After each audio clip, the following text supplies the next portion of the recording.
Assalamualaikum warahmatullahi wabarakatuh. Saya Siti Deafni Haju dari kelas 12 IPA 2 akan menjelaskan mengenai seputar persamaan dasar akuntansi.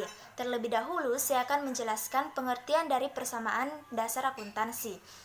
Jadi persamaan dasar akuntansi merupakan suatu persamaan yang menggambarkan posisi tiga komponen, yaitu aktiva, hutang, dan ekuitas atau modal yang diakibatkan adanya transaksi yang terjadi pada perusahaan.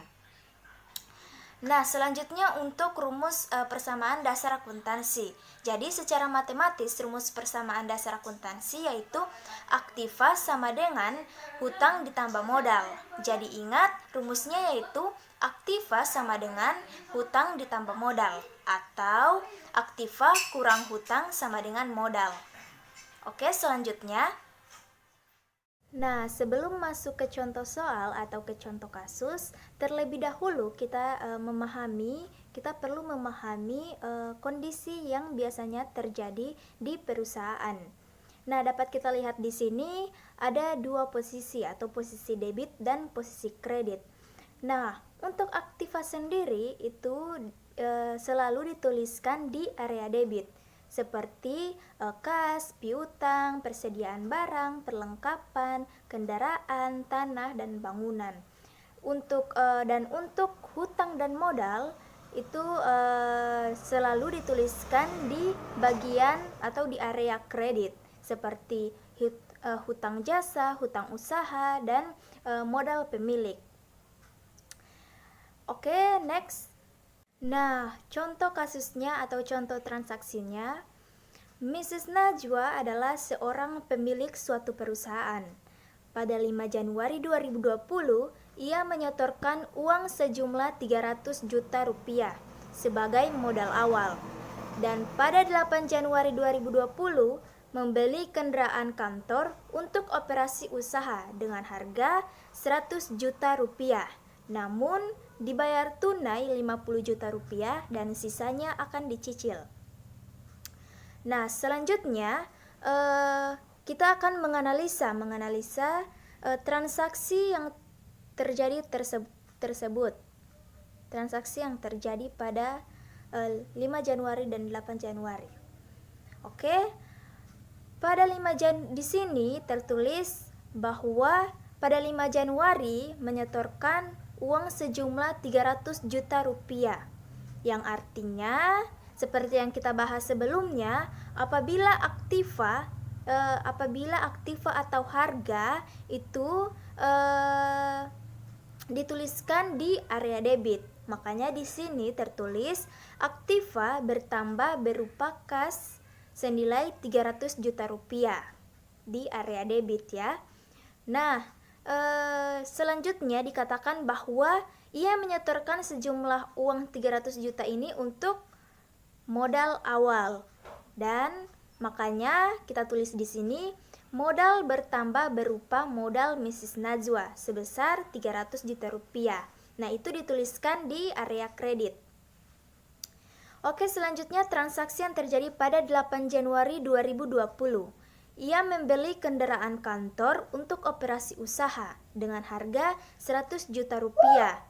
Nah, yang artinya aktiva bertambah atau harta perusahaan atau aset perusahaan bertambah berupa kendaraan kantor senilai 100 juta. Nah, itu dituliskan di area debit. Dan dibayar tunai senilai 50 juta rupiah.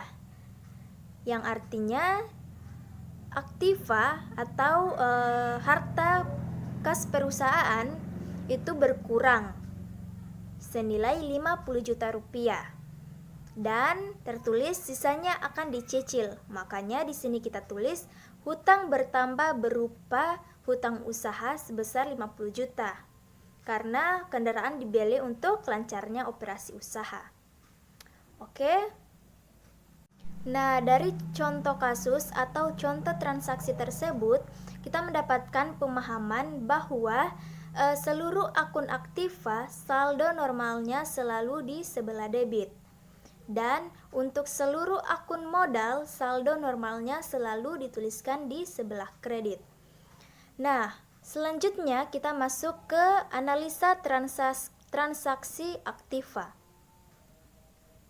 Untuk analisa transaksi aktiva, apabila aktiva bertambah selalu dicatat di sebelah debit dan apabila aktiva berkurang selalu dicatat di sebelah kredit. Oke, next untuk analisa transaksi hutang. Untuk analisa transaksi hutang ini, apabila hutang bertambah selalu dicatat di sebelah kredit dan apabila hutang berkurang selalu dicatat di sebelah debit. Dan analisa selanjutnya yaitu analisa transaksi modal. Nah, untuk analisa transaksi modal itu dituliskan bahwa apabila modal bertambah selalu dicatat di sebelah kredit dan apabila modal berkurang selalu dicatat di sebelah debit. Jadi dari ilustrasi atau contoh kasus transaksi dari Mrs. Najwa tadi kita mendapatkan nilai persamaan dasar akuntansi, yaitu harta sama dengan hutang tambah modal. Nah, pada posisi debit ini, posisi debit menggambarkan keseluruhan aktiva dan pada posisi kredit menggambarkan keseluruhan hutang dan modal. Nah, di sini dituliskan pada 1 Januari itu kas bertambah 300 juta, modal Mrs. Najwa bertambah 300 juta. Lalu pada tanggal 8 Januari, aktiva kendaraan bertambah 100 juta, senilai 100 juta, kas berkurang senilai 50 juta rupiah, dan hutang usaha juga bertambah 50 juta rupiah.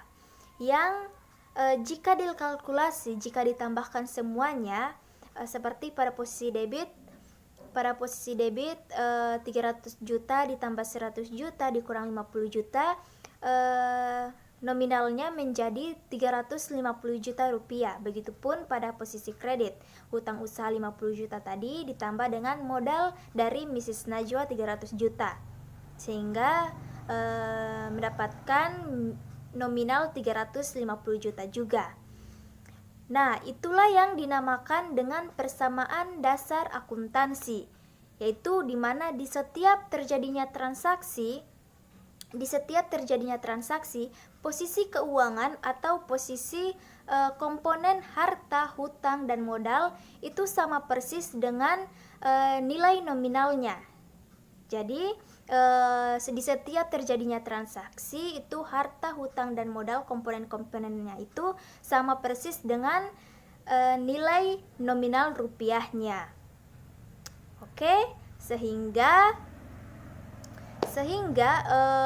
untuk transaksi atau untuk keadaan keuangan di perusahaan Mrs. Najwa ini sebelum nantinya tanggal 9 Januari, inilah keadaan keuangan atau kondisi keuangan perusahaan Mrs. Najwa ini, yaitu kondisi keuangan dari 5 Januari sampai 8 Januari. Inilah kondisi keuangannya.